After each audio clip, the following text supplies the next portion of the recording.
Sultan Alay'ı bizimkilerle eve gönderdim komiserim.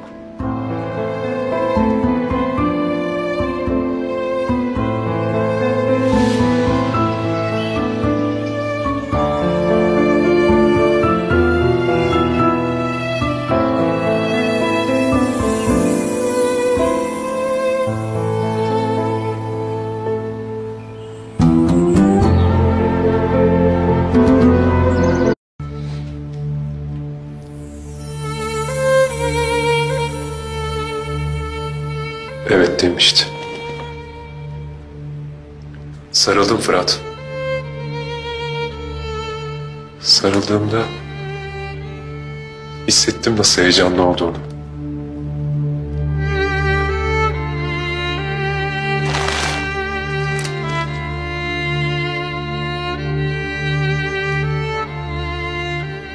Hala şuramda atıyor kalbim.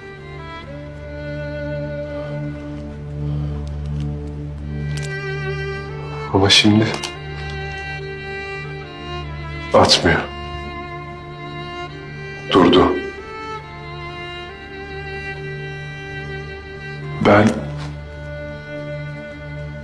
Ben koruyamadım onu.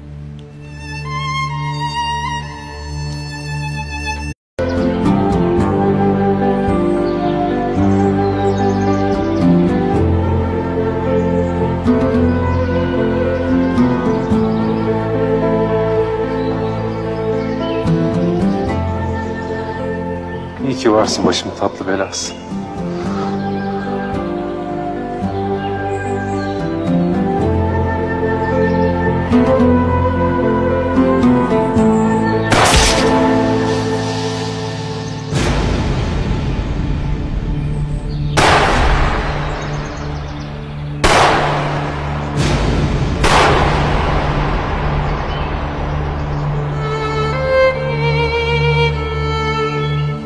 Hayır!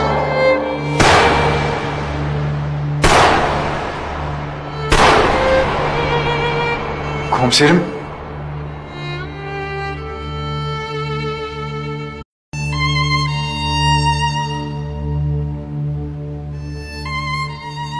Eve gidelim mi komiserim?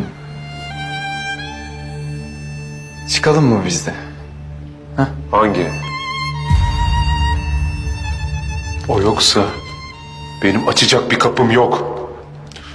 Dönecek bir evim yok Fırat.